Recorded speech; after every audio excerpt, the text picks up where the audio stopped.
Ils ont marqué à jamais l'histoire du hard rock avec leurs 64 albums et leurs milliers de concerts donnés sur toute la planète. Auteurs de tubes, Smoke on the Water, détenteurs de records, 100 millions de disques vendus en 40 ans. Et la belle histoire se poursuit avec une tournée mondiale qui fait un détour par la France. Voici maintenant les invités des 5 dernières minutes.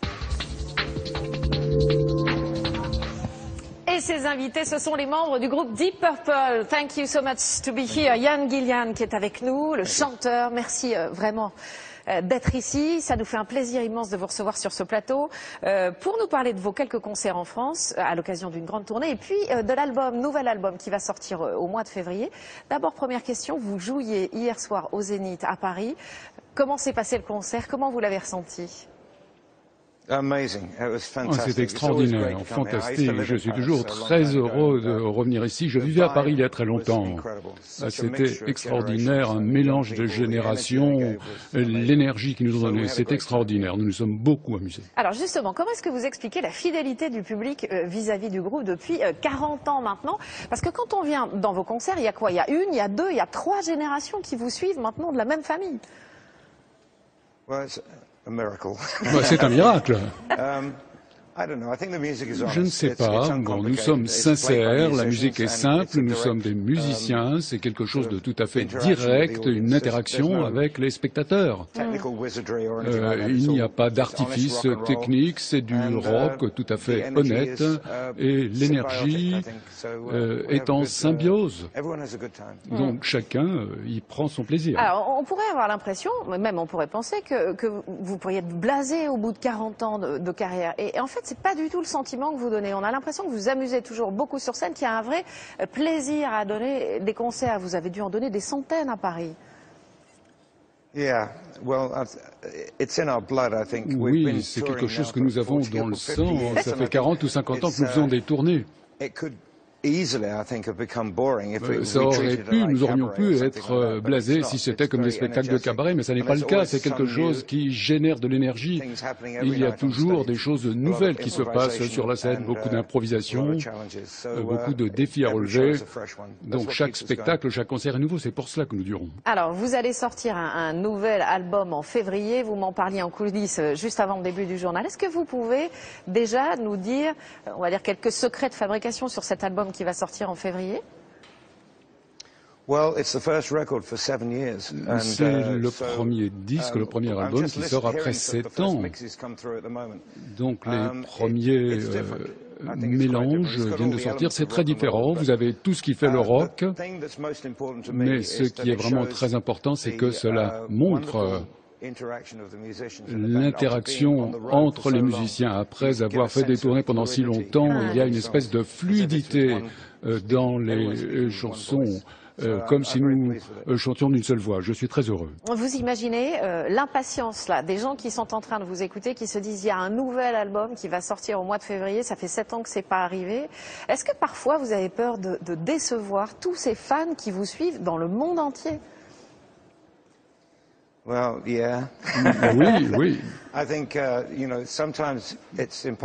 Parfois, il est impossible d'être à la hauteur de ce qu'on attend de vous. Tout ce qu'on peut faire, c'est ce que nous avons dans notre cœur. C'est vraiment notre éthique. C'est comme ça que nous sentons les choses depuis le début.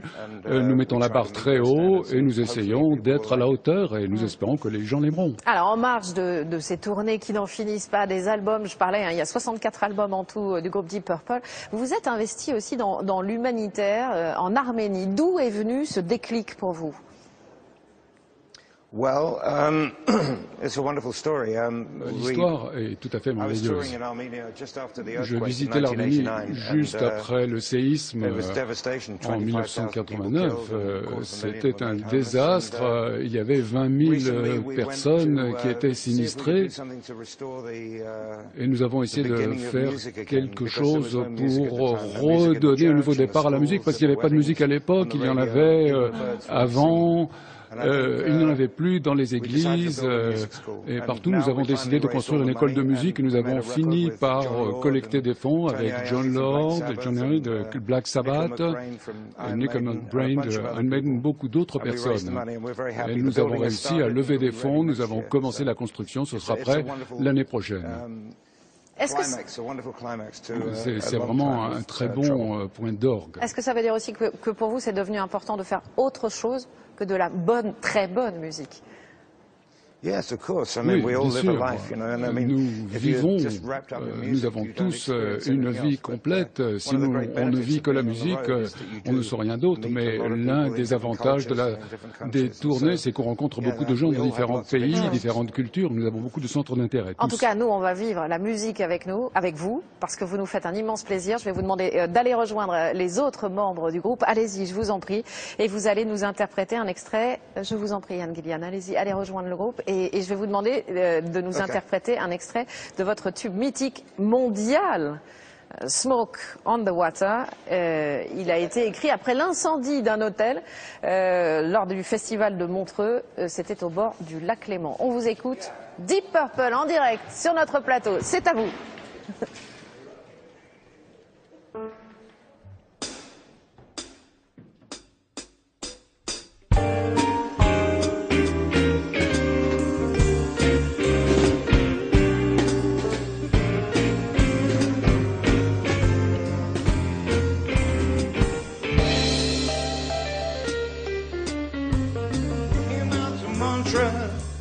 Lake Geneva shoreline to make records with the mobile.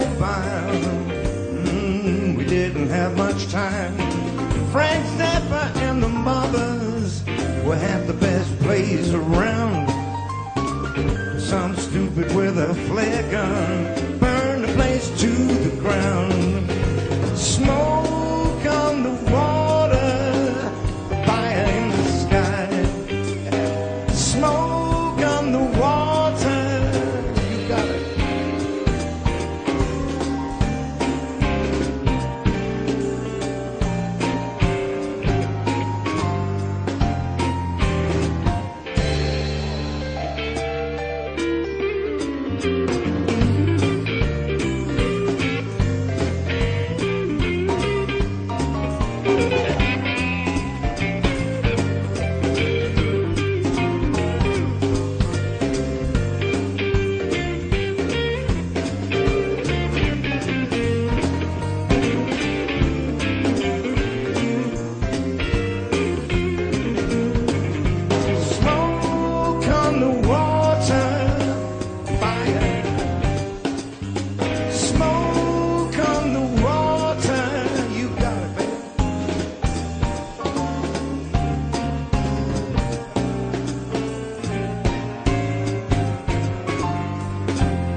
Studio du 13h qui se transforme en salle de concert. Merci vraiment à vous, c'était formidable de vous avoir en direct. Merci à vous, tous les membres du groupe Deep Purple. Ils étaient hier soir au Zénith, le 6 décembre à Toulouse, le 7 à Mâcon, le 10 à Clermont-Ferrand. C'est ce qu'on appelle faire un bœuf ici dans le studio du 13h. Merci infiniment. Et puis surtout, on attend avec beaucoup d'impatience votre album qui va sortir en février prochain. Merci encore, messieurs.